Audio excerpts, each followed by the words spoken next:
Imagine you are at home with your dog watching a movie. Suddenly, your dog looks like they're throwing up, but a white foam is coming up instead, and they're having a hard time breathing. How would you react, and what would you do? Today, I will be talking about megaesophagus in dogs. I will be using resources I have found on the internet and my own personal experiences. My dog Daisy has had this condition for about 3 years now, so I have a lot of first-hand experience with the topic, and I have gained a lot of knowledge. Megaesophagus is a medical condition that I feel people should become more educated about because you never know if your dog is going to end up developing this condition. During this speech, I will be discussing 3 main points: what megaesophagus is, what the causes are, and what treatment or management of the condition looks like. Many of you may not know what megaesophagus is, and you probably didn't even know what it was before this speech. Megaesophagus is the enlargement of the esophagus, which causes decreased mobility in the esophagus. Mobility in the esophagus is crucial to moving food and liquids down to the stomach.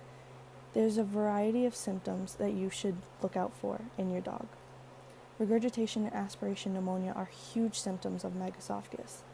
Other common symptoms are vomiting, cough, nasal discharge, increased respiratory sounds, extreme weight loss, lack of appetite, excessive drooling, bad breath, and poor growth. When my mom and I brought Daisy to the vet, they took x-rays to find out what was going on, and they did blood work and frequent check-ins to monitor how she was doing.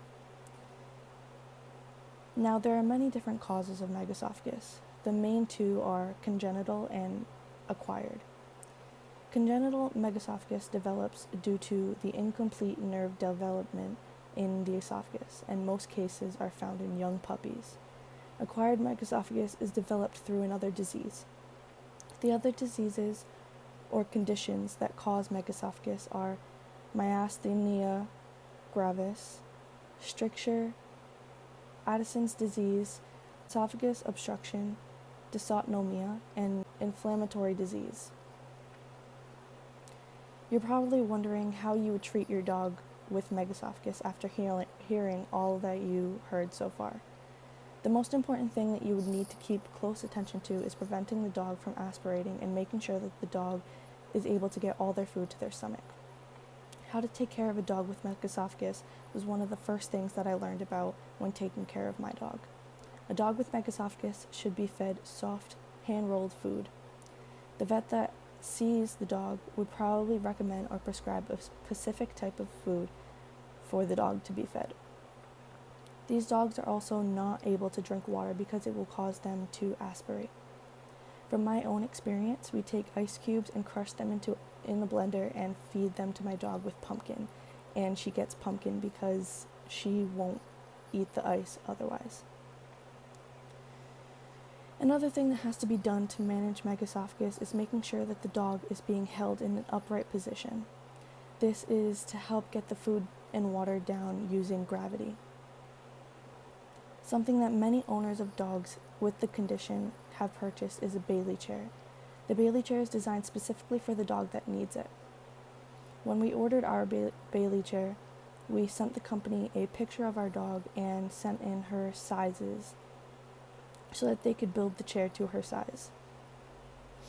After feeding the dog in the Bailey chair or held up, they would need to be staying that way for a specific amount of time, and in our condition, we hold her for 30 minutes. If the dog's condition is a lot more severe, they would need to be fed through a stomach tube.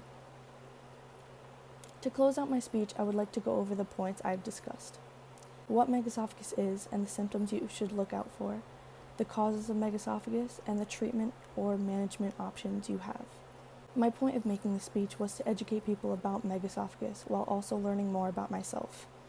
I hope I was able to accomplish that, and I hope now that all of you know what it is and what the signs are, you'll be able to watch out for this condition in your dogs.